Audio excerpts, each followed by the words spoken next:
Holly Wells stood staring at the Christmas tree framed in her living room window. The bright red, silver, blue, and gold baubles sparkled when the multicolored fairy lights twinkled through them. The sound of voices was muffled behind her, as she tried to let the happier memories of the past 3 weeks filter out the bad ones. There are no bad memories of time spent with loved ones, Holly. Only good ones and hard ones. The good ones are the Band-Aids that cover the wounds left by the hard ones. Don't mourn my death when the time comes, my love. Celebrate our time and journey together, and treasure the time you have left. I know it will be hard for you when I'm gone, and you'll need time to heal. I don't want you to be alone while you're mending, so I got you a little friend named Harry. Tears trickled unchecked down Holly's cheeks as her eyes dropped to the soft 11-week-old bundle of fur asleep in her arms. Her German Shepherd puppy. At 52, Holly had never imagined herself already a widow. She wiped her cheeks with the back of her hand as she heard footsteps approach her. Holly sniffed and quickly pulled herself together as she turned around. "I've packed the dishwasher with the last of the dishes." Cassie Kendrick, one of Holly's lifelong best friends, walked up to her. Holly could see the compassionate concern in her friend's eyes, and had to swallow down the lump burning the back of her throat. "The last of the guests from the funeral reception have left. Well, except for Maggie, who's cleaning the dining room." "Oh," Holly sniffed and wiped her eyes. "I'm sorry." She shook her head. "It was so rude of me not to say goodbye." "Don't worry. Maggie and I had it all under control." Cassie reached out and gave Holly's arm a squeeze. "I know this is the dumbest question, but are you okay? Do you need me to stay over again tonight?" "I think I've kept you away from your family for long enough," Holly said with a watery smile and hugged Cassie.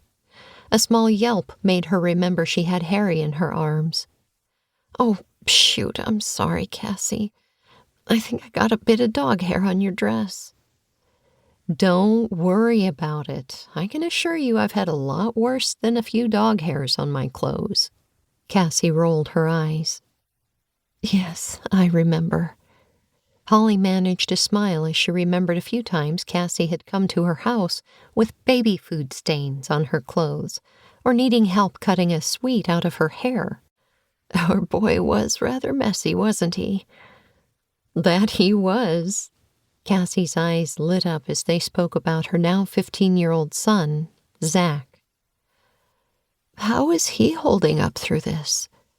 Holly realized she'd been so deep in her own grief about losing her husband of 28 years.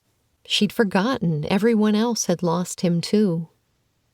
"He was devastated. You know how much Zach adored Chris," Cassie told her. "Chris adored Zach too." Holly sucked in a shaky breath. "They were so close." As if on cue, Zach appeared. "Hey, Aunt Holly, I've put all the spare chairs and the fold-out tables back in the basement." "Thank you, Zach." Holly looked at Cassie's son. At 15, Zach was the spitting image of his father, but had his mother's thick golden brown hair that Holly and Maggie had always envied. Zach was also as tall as his father, Seth Kendrick, who was 6'2".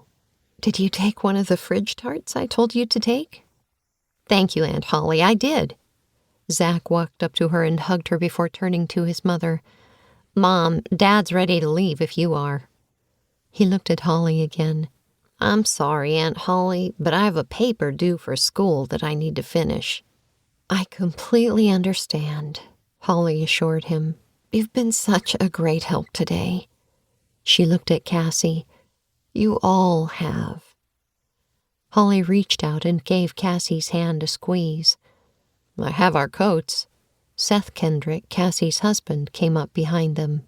Holly noticed that Cassie instantly stiffened when Seth arrived. When he reached out to help Cassie with her coat, she snatched it away from him and held it over her arm.